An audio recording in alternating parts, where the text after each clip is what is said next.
and all through the house not a mouse stirred. Except for the tactical team moving up in 6x6. Hello, folksicles. I've got the show to myself tonight. Not just that. According to the thingies, it's all working. It started streaming. Everything's going great. Something's going to go wrong in it. Something's got to go wrong. I see people chatting. I see people watching. We're streaming on Twitch, on Facebook, on Periscope and YouTube all at the same time. I'm starting to get a bit concerned. Everything is going rather too well.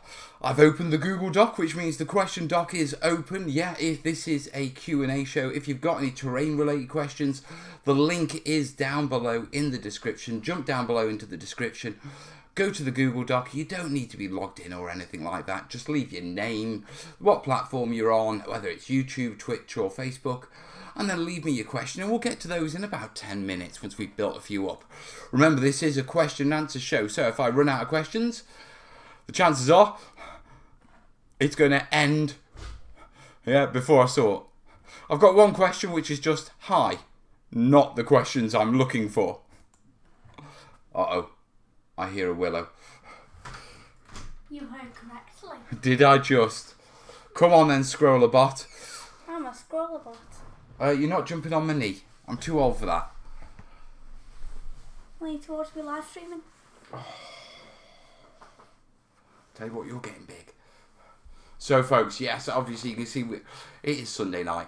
I have been crashed by the Willow, and as it is the summer holidays, yeah, you have a more variable bedtime, don't you?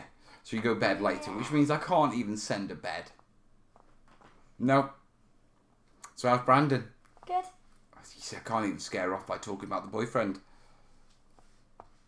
I hope you realise I'm not scared at all. He's getting a puggy and he's coming over next week. Is he coming over? Yeah. Okay. Not in your room. Don't know. Downstairs. How do you know? Because I'll be here, sitting between you and Brandon. All the time. No, you won't. Right, you. Come on, I've got a show to do, young lady.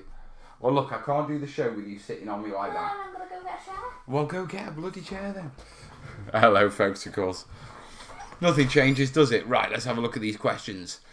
Now, questions are coming in. Yeah, good. Ask the question of hi. Was that you, was it? Wabba-dabba-doo. Flabba-dabba-doo-dab. Come on in then.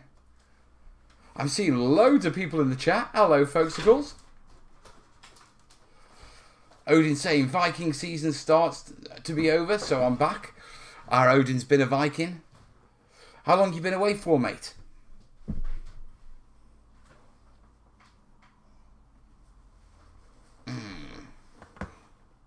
Did you? You alright? Do. This is the best part of Sunday. I'm glad you don't knock my hand while I've got a hot brew, girl. Do you know what? It's quite strange for me because obviously this is sort of like my last commitment of the day. So I have like the lazy day where we can go out and do bike rides and light fires and roast marshmallows, and we do a lot of simple stuff in this family, don't we? We'll go away on days out, but a lot of the time we just like going up to the woods and just having a wander and having a nose or just prattling about in the garden, don't we? Like my spear. Yeah, like making spears and bows and arrows. And you're a right firebug, aren't you? Yeah. We like fires. Go on then, bring it in. You might as well show them what you made. This is what happens when you give a kid a stick and a bungee cord. It's quite good though, isn't it? Yeah. I'm going to get my hair out of the yard, but then I'd poke Ozzy's eye out. I would really like to donate, but I spent all my money on World War II models. I wouldn't complain about that, my friend. Ben's saying I've got a new kitten. One thing I didn't take into account when buying it was a battle I was going to be waging, keeping it out of my terrain builds. Oh, cats are awful for terrain. They just love fascinating terrain, don't they? Yeah, well, you got a dog. Dogs, you don't have to keep them out of the build. It's just the dog hair you have to keep out of the build, innit? And everything else. Yeah, we're looking at you. Dog. Hello, Miko. Ba-ba-ba-ba-ba. Ba-ba-ba-ba-ba. Yeah. Cat's doing a thing. Hello, cat. Cat litter is a great addition for terrain. Depends if you've got cats. You wouldn't want a cat pooing on your terrain, would you? No. Not peeing on your terrain. No. Or an Aussie. Aussie's good. Aussie wouldn't. Right, let's have a look at these questions.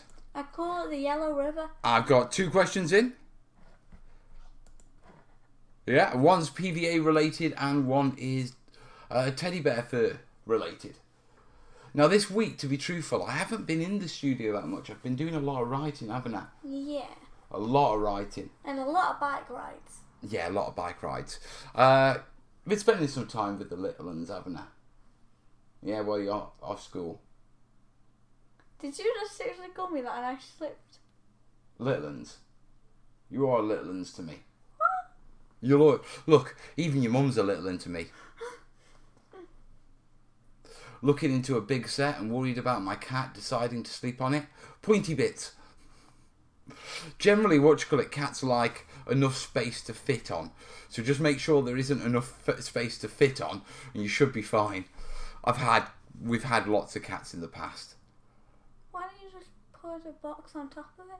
Well, you can put it up for storages, but you know what cats are like for wanting to be up high. So they're like shelves and stuff like that. Odin saying, first camp in May and since June I've been off Viking as much as I've been able to. Fought 28 shows and battles, attended 8 events, got injured and proposed and got engaged on the battlefield too. Oh mate, congratulations. Listen, everyone in the chat, massive shout out to Odin for getting engaged on the battlefield. Now, one thing I do have to wonder is... How'd you get injured? Yeah, now I'm more interested in how he proposed. Yeah. Did it involve any hitting over the heads with clubs and dragging off by hair? Did she hit you over the head and drag you off by the hair? Or are you bald and did she drag you off by the beard? No, I know. He won and she... Actually, what? How do Vikings get married? What's the tradition? Just before we jump into the question, I'm quite curious. Yeah, everyone's watching at sword point. Or if they were playing like a Viking game and he'd let her win, then he'd flip over the model and then there'd be a ring. Oh, that could be good. I don't know if Vikings use rings. Rings are a Christian idea, aren't they? I know I know when me and Kez had our hand fasting, yeah, we didn't have rings. Yeah, we had our hands bound. Hand fasting is a pagan one. We used to hang, just so you know, we used to hang around with a load of pagans, back when we were younger. We used to live in a place called Oswestry, yeah, which is sort of on the English-Welsh border. And it's very hippie-ish, if you know what I mean. Yeah, and we just got in with them. We used to help run the local May Day parade. I played the fool at one May Day, dressed up and everything, didn't I? I'm still trying to wonder how he got injured. Yeah, keep on there, and it'll come up. I wonder if I've got photos of me as the Mayfool.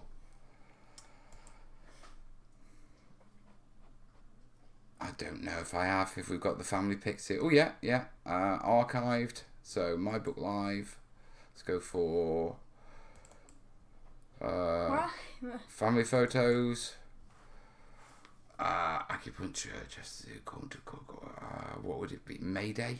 Corbin's ice skating. What? No, it's just photos from where we've been. Parties, renewing our vows.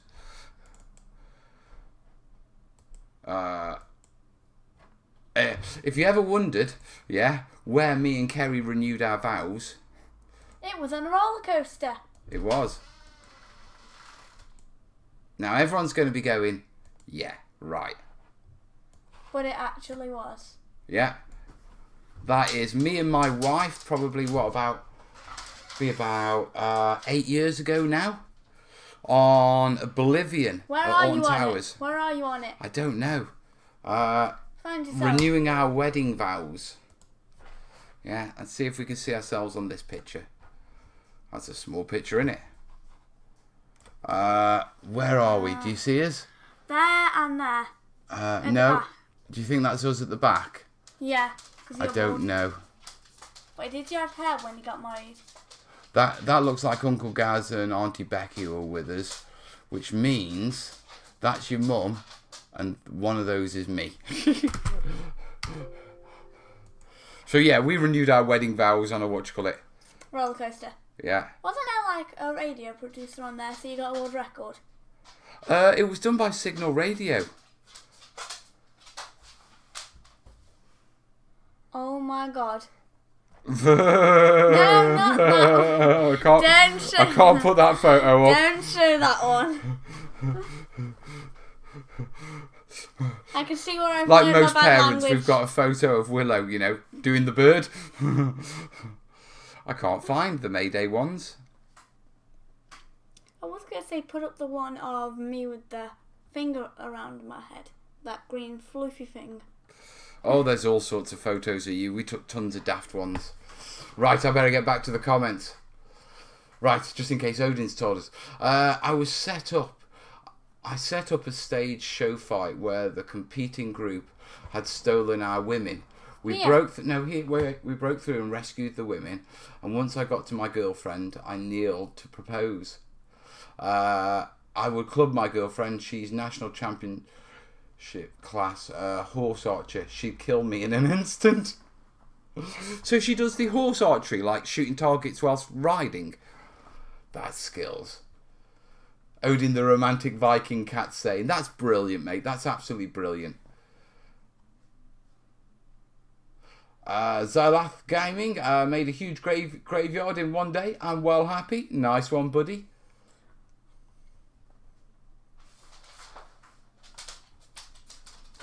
Odin, how did you get hurt? Basic miniature paintings. I used your sandbag tutorial video today. Turned out quite well. So many thanks. No worries, buddy. I think there's 3 of those, isn't there? Like, my dad's on about like how you got married and all that thing, but I just want to know how you got injured.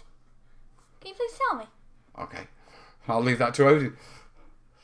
I remember Viking marriage ceremonies were actually held in church, much like contemporary weddings. After they were married, the bride and groom and families would raid the church. That's good. Okay. Right, let me have a look at my questions. I've only got 3 decent ones, guys, so because one of them's high from Willow. So come on, I need some more questions before we get stuck in. We're about 10 minutes in. Don't want this to be a short show, guys. Dad, but yeah, work-wise... The high wasn't actually me. Oh, okay. There's another troll out here. Well, let's not mention the trolls, that it tends to wake them up. No, I mean like one of the funny ones who watch the videos. Oh, the funny trolls? Yeah. What, the comedy trolls? Yeah. With the... Yeah. Give me a minute, I need the toilet. Okay. There you go, a bit more information than we needed. And relax. And well, I've got a bit of peace of quiet. Right, we might as well jump into some questions. Remember, guys, this is a question and answer show, so I do need your questions. Yeah, link is down below in the description, along with the links for like the Patreon that helps keep the videos coming, and also the PayPal, which helps buy teddy bear fur and all that sort of stuff. So, if you like the show, you can always support it down below. Right, I've got 3 questions, so I'm going to just start jumping into them, and we'll take them from there. Yeah, as I say, yeah, not much terrain work this week. I've been spending a lot of time at home with the kids and a lot of time writing. I've written a bloody lot, to be truthful. I think I'm averaging, writing-wise, at the moment, about between 1,500 and 2,000 words, yeah, in a couple of hours. Yeah, I've got my word count up to about 500 to 750 words an hour. Yeah, so, that's pretty good for writing-wise. And I can do a couple of 1,000 words in a couple of hours if I get with a good flow. And what I've been doing is, obviously I've been concentrating a lot on building, but with the kids being off and that sort of stuff, and with their holiday getting a bit rained out, I've been at home and treating them a lot more. So I've been filling my time in between doing things with the kids. And so what I've been doing is actually writing the practical build section. So all the stuff I've been building, I've been writing the words that go with that. And at the same time, when I've had the odd sort of like, I've needed a break, one of the, not stretch goals, one of the rewards was, was a show guide PDF. I think 48 pages on... the shows I've been to and pics from the shows. So I've just been picking pictures and putting, the odd 100 words here, the odd 200 words there. Yeah, so I have been really busy, but terrain-wise on stuff I can talk about has actually been really limited. What, is that because it's all in the book? Yeah, I'm not allowed to talk about it, really. It's actually quite annoying and frustrating. I know, but you don't want to let the cat out of the bag. You want it to be a surprise when people get it. You know what I mean? Because the more you tell people, the more they form an impression in their mind. And the more they know about the book, so they won't want to buy it. Well, they might either think that it isn't a book for them, or they might think it describes something in more detail than it does, and then when they get the book, they're disappointed. So whenever you're working on something that you're going to deliver at the end, it's always best not to give them too much information so they don't form an idea of what they're getting, because that can lead them to be disappointed. Isn't that like saying the entire story as a hungry caterpillar in high school detail, and then when you get it, it's primary school detail? Yeah, very much so. I mean, if I was to turn around and say, all right, I've spent, for example, I wrote 2,000 words on weathering, doing washes and weathering. Yeah. Now 2,000 words is a lot of words. So a lot of people could see, well, wonder what he's wrote, wonder whether it's got recipes, wonder whether it's techniques. It's actually all of it. Yeah. But don't give anything away. They get a false impression, and then the problem with that is that they could lead to be disappointed. So I'd rather not say anything other than the general things that we're covering. I found one that helps me watch more easily. Kat says, Willow, if he says too much about the book, Dave will have to hurt him. No, Dave won't hurt me. Dave's over in America. He's only a short guy and his arms don't reach that long. I might be a bit worried about going to Adepticon next year, because I think unless Dave comes over, unless he's got a planned trip over, which I don't know if he has, that'll be the first time I see Dave physically. Yeah. And damn, you're going to be in trouble. I can run faster than he can, and the corridors around Adepticon are quite long. Also, the family is going to a Historicon, it appears. And when I say the family, I mean the family. This guy, because I'm the owner of the family. This is my little kid. Yes, Mum. So yes, what you call it? We are Historicon bound. I'm in the process of sorting it out. Wait, will I get a Terrain Essentials top? A what? A Terrain Essentials top. You want a Terrain? Yeah, I'll get you a Terrain Essentials top. I want one that's way too big for me. I think what I might do is I might get you and Corbin caps as well. Just so it's easier when you're in the crowd for me to spot you. Oh, I thought we were going to be if we get lost, I'm the train shooter's over there. Well, the thing is, generally when I go to conventions, I don't really have to worry about the kids being lost. And that's because to go for with UK conventions, the ticketing area, they normally control the entrance and exits to make sure that things are ticketed. And generally everyone in the UK knows me at shows and knows my kids. So, I mean, I never used to let them out my sight when they were younger, but as you've got older, I feel a little bit more confident. Secondly, if all you did was scream, the entire convention would have your back if there was a problem. Yeah. Yeah, but I do like when I go to conventions, the kids wearing terrain tutor stuff. Do you know what I mean? Because it just sort of says they're my kids. And I know that sounds a bit... Not from a bragging point of view, but you know what I mean? Oh, yeah. Thank you. For the large NATO coffee to keep writing. Coffee, white, 2 sugars, as standard. I thought you had 3 sugars. No, I have 3 sugars because Mum likes using a really small spoon. So I have to get 2 sugars, 2 military sugars. Yeah, by stacking 3 civvy sugars. Oh. Thank you, Michael. Yeah, so not from... I think because the kids know, or should I say... We know people. Yeah, I think people knowing it, I just feel that they're safer. You know what I mean? We lose Paps, we don't know where he is. We tap on someone's shoulder, we're like, hey, you see me tall dad? Yeah, he's over there. Yeah, that Thank works. You, mate. That works. Just you seen the tall bald guy? Oh yeah, he's over there. Thanks. It's not going to work in America. There's loads of tall, bald guys over there. Oh. Americans are tall. A lot taller than British people, Wait, you know. Dad, can I put pink spray paint on? No. On your head and they'll be like, you seen the guy with the pink head?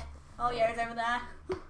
So yes, anyway, because we got distracted, yes, I am Adepticon bound, and the family is Historicon bound.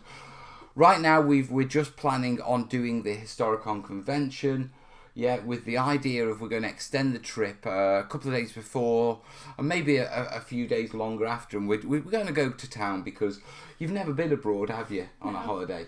Wait, weren't we going to go this year? We were, but unfortunately with all the work Dad's had to do and everything, it hasn't panned out. Yeah, which is why you've had lots of little trips and that sort of stuff, and I've treated you loads, but, I don't want to struggle and have a naffy holiday. Yeah, like my first holiday out is like naff. Yeah, so you want me to go out and have a good one, educational, days off school because it's in a school time. Let's not tell my teachers, I know she watches. Your teacher watches me? Yeah. Really? Yeah. Seriously? Yeah.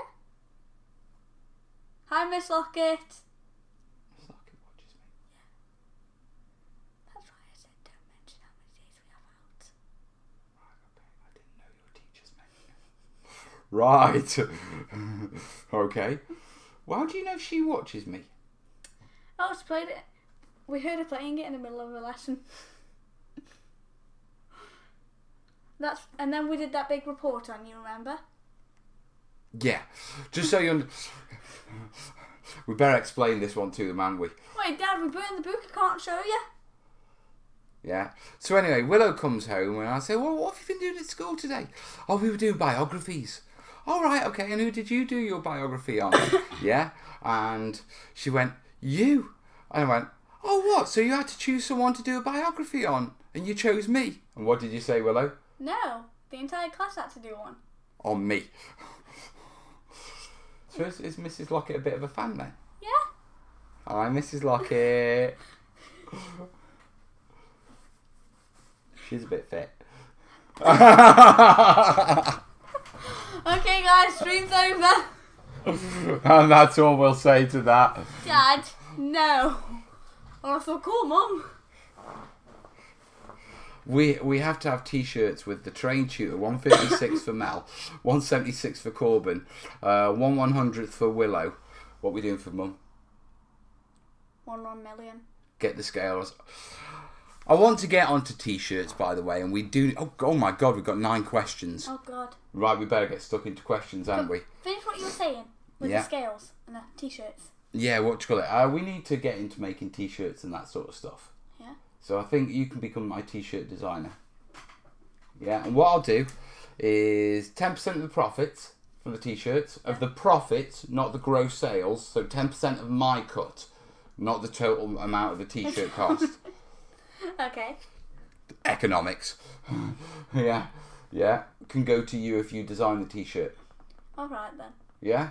Alright then. In perpetuity. What does that mean? It means you'll get it forever. Alright. So if people are still buying these t-shirts when you're 30, you'll still be getting your 10%. And if they're still buying it when you're 60, you'll be getting your 10% plus my 90 because you'll have inherited mine. Let's sort that out now, shall we? Right. No, I need 25%. Right. Let's get on to some questions. Good way to set up a college fund? Yeah, I think so.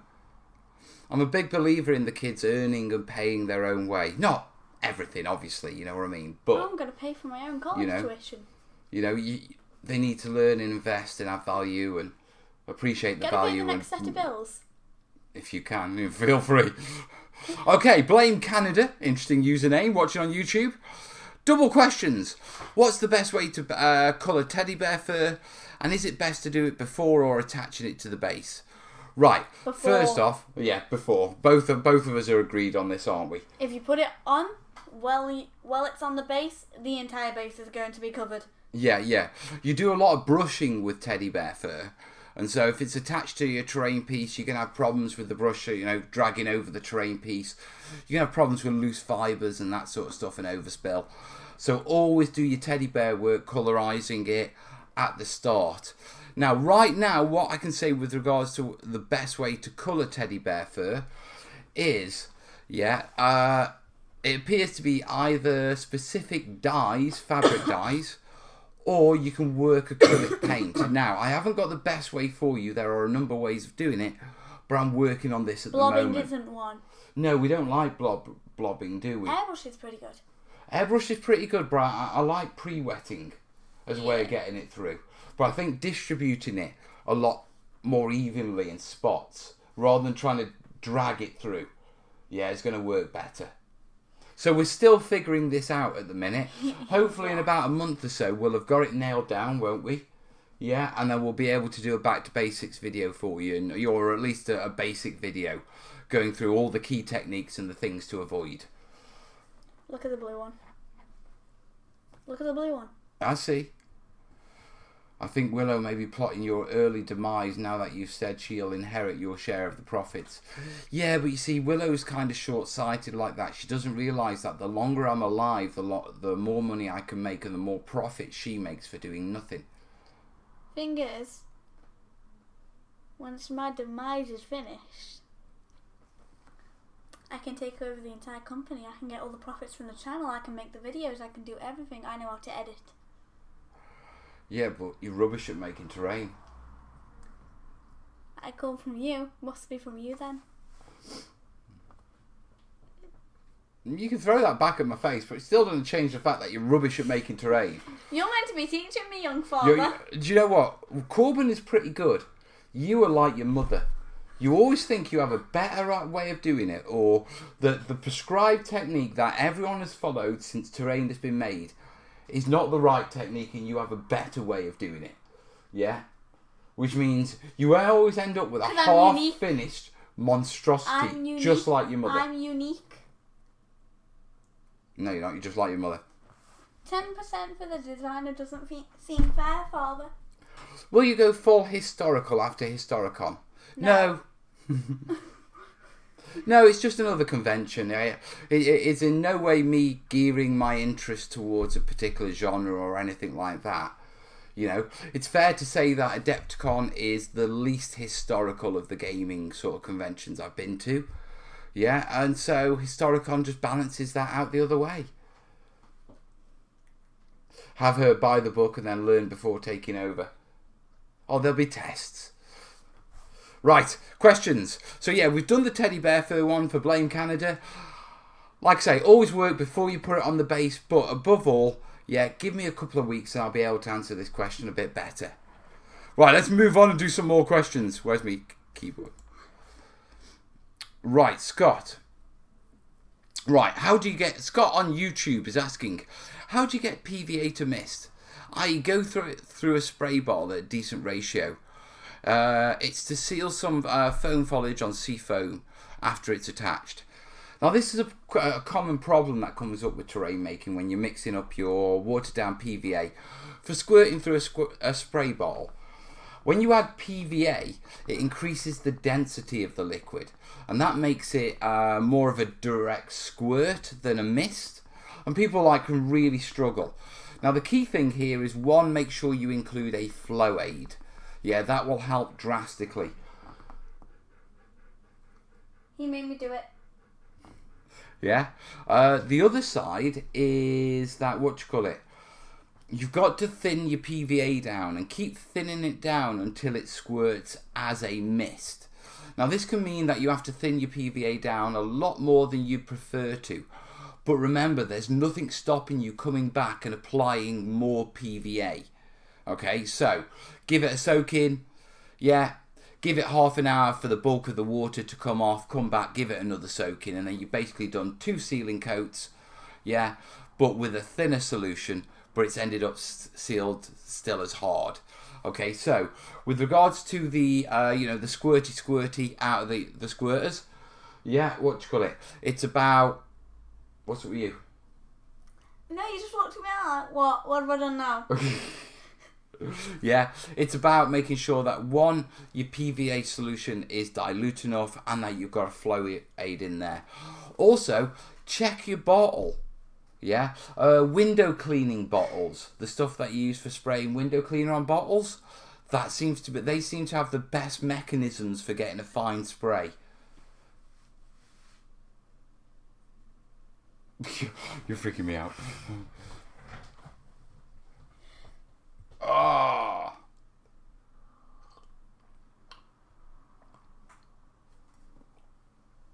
Ah, right. Dish soap, really?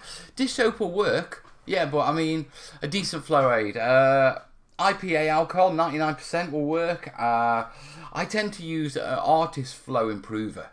I bought a bottle for about £8 5 years ago and about halfway through it. So the initial buy is a little bit more expensive than dish detergent or something like that. But the stuff lasts forever. Yeah. So, hope that helps you, Scott. What? What are you doing? Right, just want to check, make sure we're not missing any PayPals. I don't think we are. I don't think we are. But you got a missed call from someone. It's just someone messaging me, darling, that's all. Was it me by any chance? No, it wasn't. What was that? Well, we just had what you call it earlier, didn't we? Yeah, Fiver. the £5. Yeah, from Mike. Thank you, buddy. Right.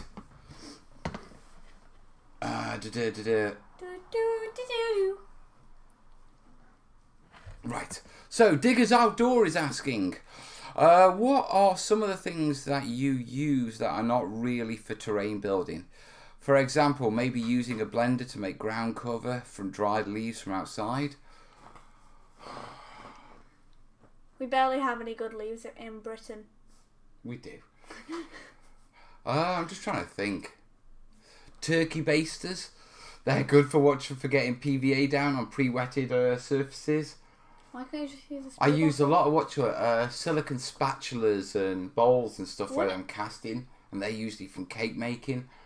We icing rollers for cake making as well. They're great for getting textures on foam. I'm just sort of imagining through my tools of what isn't really, because quite a lot of the stuff that we use isn't for terrain making, because there's very few actual terrain making tools. But I'm just trying to think of the weirder stuff. Me? Yeah, true. Cat's saying, reminder, if you use any kitchen tools, buy your own. Don't use the spouse's tools. Keep the peace.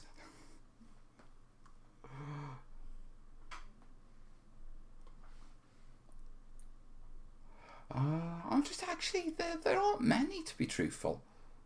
Wait, so what's the question simplified? Just using household stuff for terrain. I mean, there's a lot of household materials that we use in scratch building. Sieves, yeah, for for laying down aggregates and sieving ballasts. Where else do you reckon? Let me go have a look. Well, she's going to go have a look. Right, we'll wait for her to come back and I'll move on to another question while we do.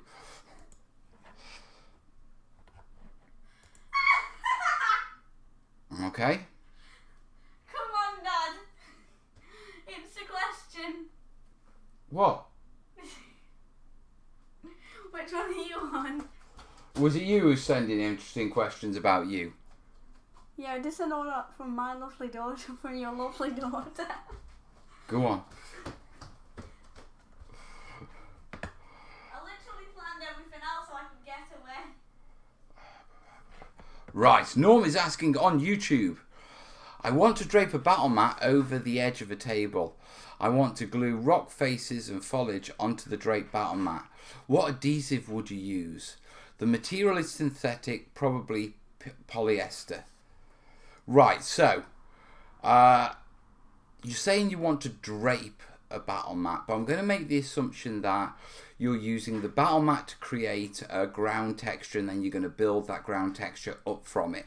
The reason why I say this is if you're gluing rocks and foliage over a draped battle mat, I'm assuming you're not looking to lift it back up. So I'll assume that first the first question is what to stick your battle mat down with.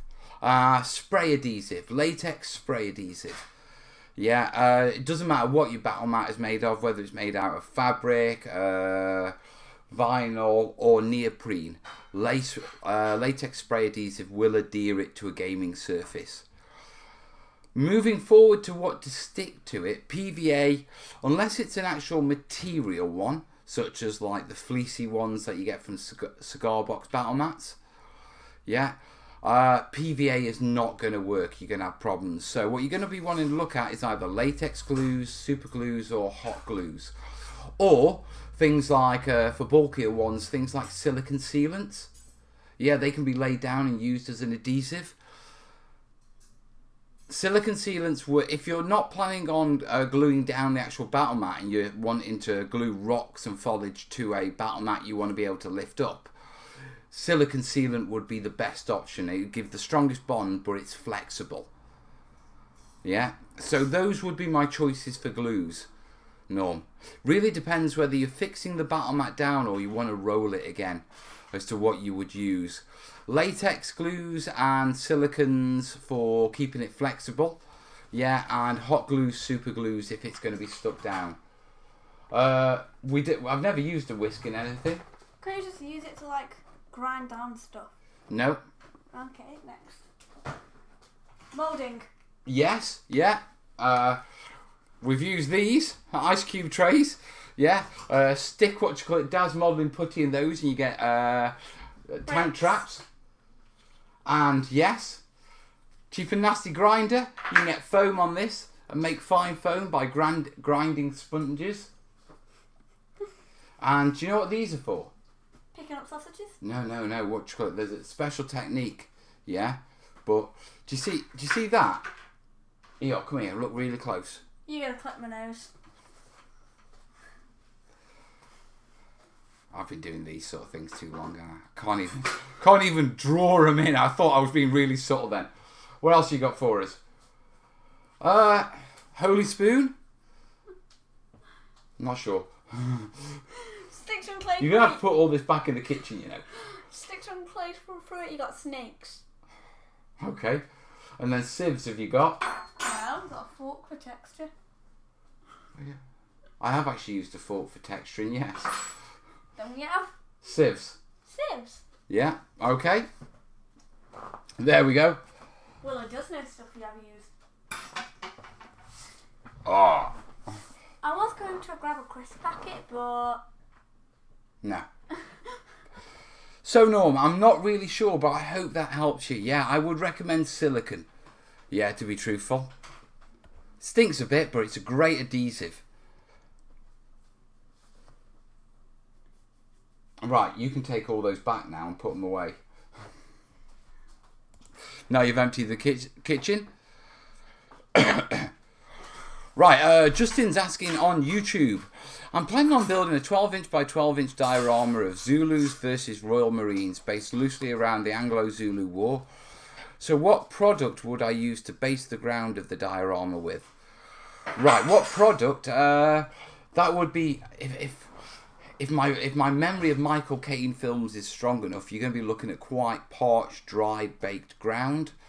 So you're just going to be looking at putting filler down and then layering it with some fine aggregates, such as sharp sand, rodent bathing dust, small stone chippings. Colour-wise, you want to stick to your ochres and creams, mate, to get that sort of really sun-bleached colour. But that should do you.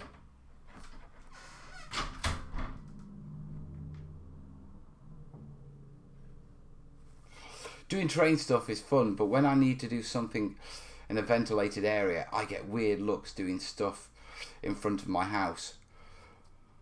I remember watching it. There was one time, and I was building the board for Sega's Creative Assemblies for the Total War Warhammer, game, and I was building them a board to take to shows. Yeah, to the computer game shows that, Sega go to, or Creative Assembly go to. Yeah, but it was Blackfire Pass, which is a fantasy setting in Warhammer. And it's a big castle nestled between these rocks with lava.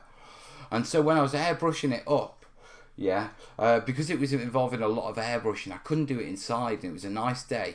So I was doing it outside, and I was doing it literally just by the kitchen door. Now, my house is on a corner. Okay, which means my side door okay, actually points sort of more towards the front of the house. And so I was just sitting out the front of the house, spray painting away. And I was there for about half an hour doing lava effects for the lava coming down the rocks. And by the time I finished, there was 15 people hanging round by my, by my wall, just watching me painting.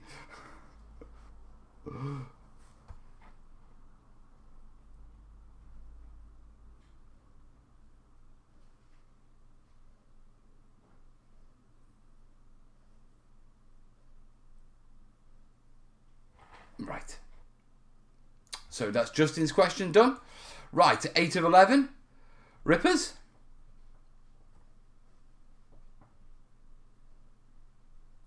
Right, Rippers is going, and this is going to be a good one. This is one for the terrainiacs, okay? We're going to throw this out there. Yeah? I want to make some alien terrain, but I don't know where to start. Completely understandable, mate. We all struggle. Yeah? Should I just use the normal techniques and paint them differently, or just use my imagination and see what turns out? A mixture of both, mate. Making alien terrain is really challenging because it's alien. Yeah, and we know that. It's like it. I remember I can remember reading an article, an interview with one of the Black Library writers, and they always said that writing alien books is the hardest because aliens don't think the same as humans. Their motivations, why they do things are different. And so it's a lot harder to imagine what they'd say, what they'd do in certain situations. And alien terrain is much the same. You know, we have a really good handle on on what Earth nature is about. Yeah, I mean, it can throw us some curveballs, but when it comes to alien and breaking, yeah, it becomes so hard. There's lots of references, lots of sci-fi movies you can look at, but one of my best tips for coming up with ideas for alien terrain, yeah, is just searching and putting the word weird. Yeah, search Google and go weird rock formations, weird trees, weird rivers. Yeah, and there's loads of weird stuff, even on Earth, yeah, that you can sort of use as a springboard to get ideas. Yeah, so I'd highly recommend researching and throwing in terms like weird and that sort of stuff.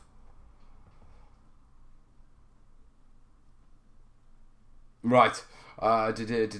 Dave's asking Mel, if the first book is a success, will there be a second or just a well-earned rest?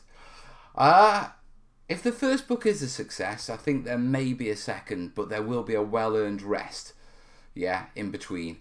At least a year. You know, a year of not writing and focusing on the channel and that sort of stuff.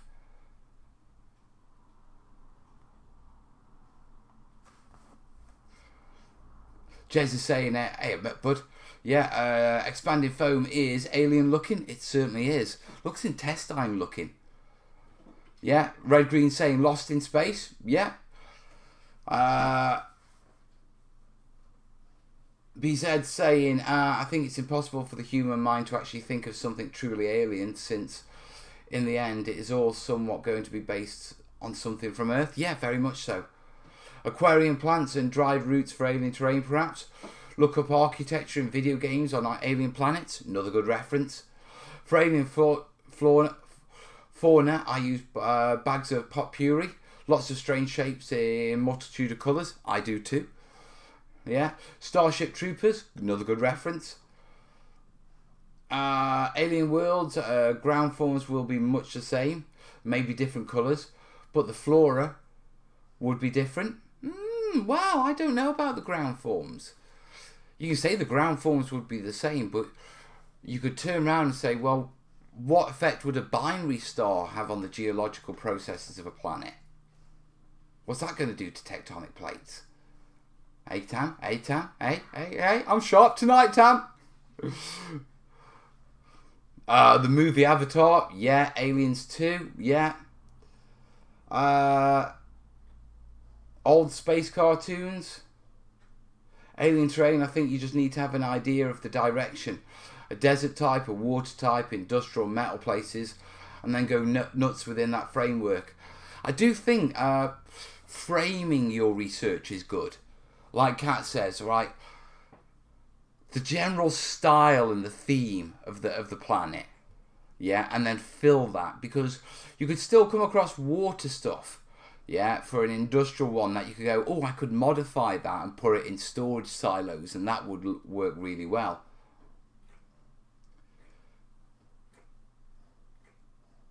Xenomorphs and their hives are amazing. They are, but I always look at them and just think that amount of detailing to get the xenomorph look, that's some sculpting. Everyone knows alien worlds look like quarries. Thanks to Doctor Who. Doctor Who, yeah. Use straws, melt the ends a bit, plastic bottles, heat them up, stretch them a bit. Also some aquarium plants. Yeah.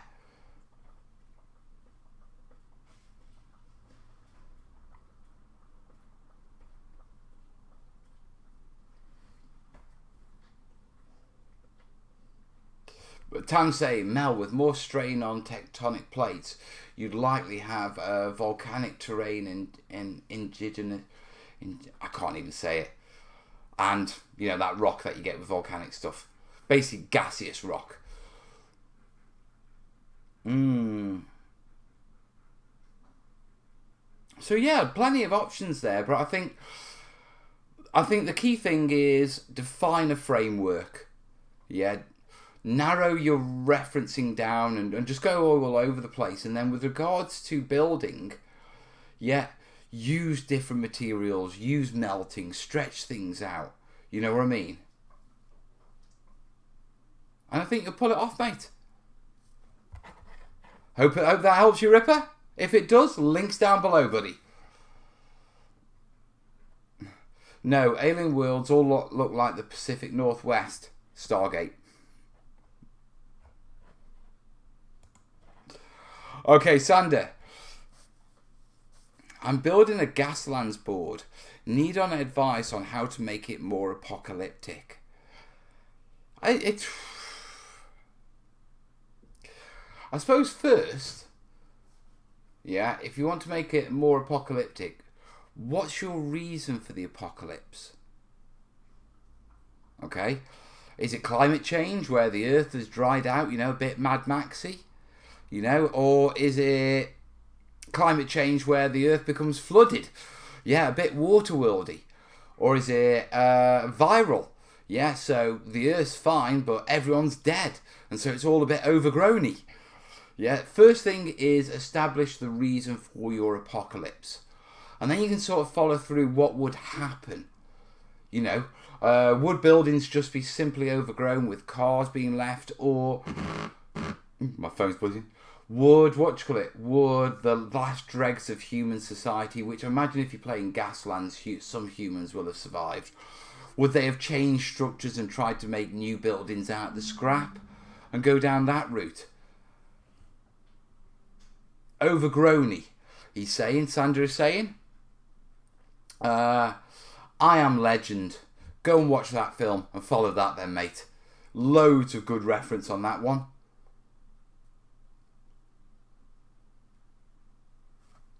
Check my phone.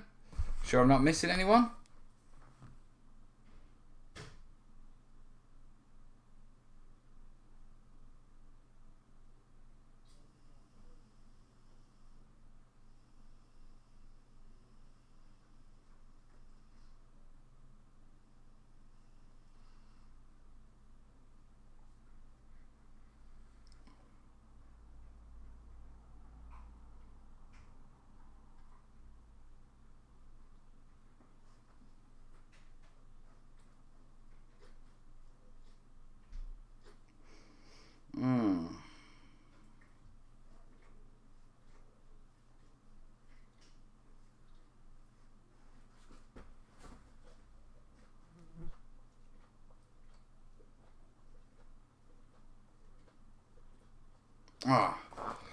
Drama. Have to deal with that in a little while. Life of a YouTuber, eh?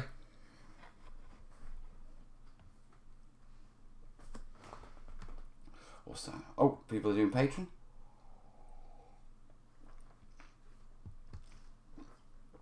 I'm building a Gasland board for my club in the near future, and I'll be getting an idea from Denzel Washington's Book of Ali and Will Smith's I Am Legend. Not heard of Book of Ali. The Road is good too.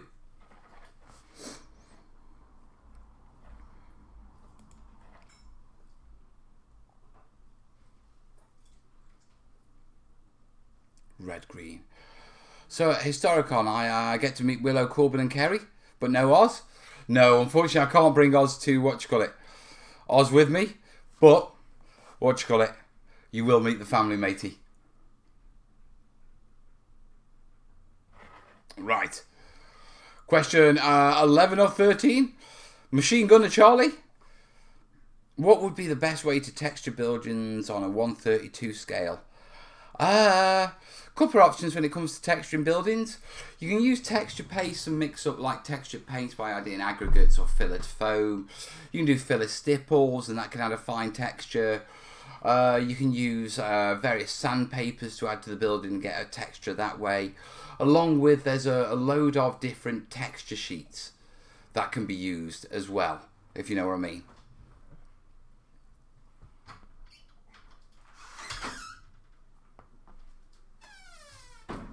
Taking myself upstairs. Are you heading upstairs, are you? Right, let me get that door for you, darling. I got it. Okay, what have you got yourself? Milk and my cookie dough mix. Show me your cookie dough mix. It's a pile of chocolate. Oh, God. Go on. It's Love you, darling. Cookie dough with chocolate sauce and whipped cream and more chocolate. Right, remember, yeah, we spent time decorating your room this week. On my desk. Alright, no messing, yeah? I won't. Alright, thank you, darling. Love you. Oh, I've got a dead leg now. I've been sitting too long in one place and I've moved and it's gone dead.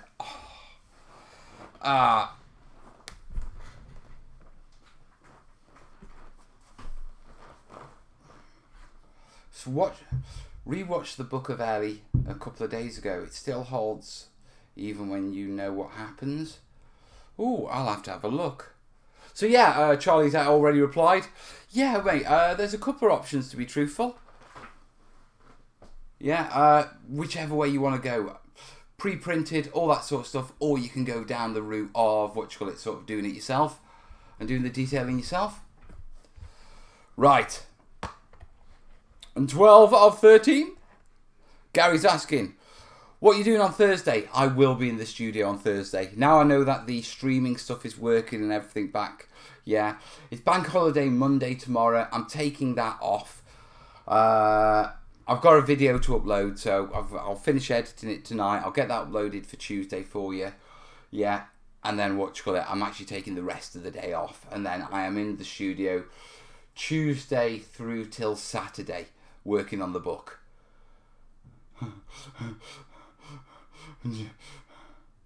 Giala's saying, parrot is attacking me. I used to have a parrot. They're awful for that. Their beaks. They used to take chunks out of me. Just because I used to tell it it's time to go back in its cage. So yeah, Thursday we will be in the studio. Right, Jason's asking, I'm needing to build a new 4x6 table but limited space storage. Would you hinge it for folding or make separate sections? Make separate sections, mate. Hinging for folding always sounds great, but here's the problem. Yeah, the hinges typically have to go on the surface that needs to lay flat on something. So the hinges can actually be a problem with laying it flat. Also, the concertina effect, the actual weight of the board, you actually need quite decent hinges on it. Otherwise, smaller hinges, there's a chance they're going to break. You need the board to be actually quite thick to be able to screw into it. Yeah, which drastically increases the thickness of the board. So when you probably could have got away with going with 9mm, you probably go with 12 or 15, which drastically increases the weight and, the move. I always recommend, if you're starting out and you want to make a board, get a 6x4, cut it down into 3 sheets, okay? 3 4-foot by 2-foot sheets that you can lay next to each other. Because with those, yeah, you can make a 4x4 board and you can make a 6x4 board. Paint one side green Okay, and then when that's dry, turn it over, paint the other side grey. And then you've got a board for all your greenfield stuff, and you've got a board for all your grey stuff, so you can do your fantasy and your science fiction on one board. Keep them as separate boards, minimum 9mm MDF or something sturdier. Yeah, but that way you can just stack them all together, and 2 foot by 4 foot, yeah, you can slide them under a bed. Yeah, 6 foot by 4 foot tends to be just a little bit too big to fit under a bed. It's definitely a little bit too big to fit under a mattress, if you know what I mean, as a way of hiding it. I know this because... yeah. Thank you, Odin. And it does help, guys, if anyone wants to chip in before we wind up the show. Yeah. I used to play when I was a kid with my 6x4 on my bed. Yeah. But it had to be stacked by the side of my bed because it wouldn't go under. So keep it as 2 foot by 4 foot sheets, mate.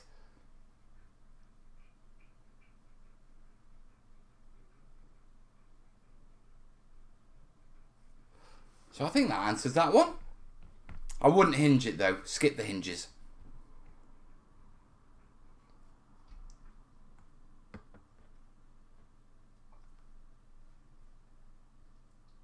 Right, that's the last of my questions. And wrapping it up on an hour. Not a bad show, guys. Right, I think I'm going to call it because I'm going to go and settle with the kids, to be truthful.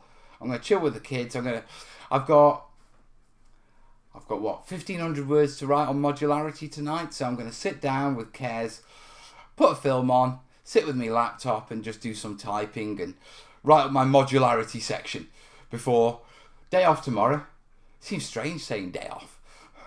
Yeah. And then back into the studio on Tuesday, guys. So, listen, thanks for joining me. Thanks for a cracking show as usual. As always, I will see you on Tuesday. Fingers crossed. Well, I will see you on Thursday. I know I'll see you on Thursday. Yeah. And I'll catch you live next Sunday as well. So in the meantime, you have a great weekend, guys. And I'll see you soon. All the best, yeah? Ta-da.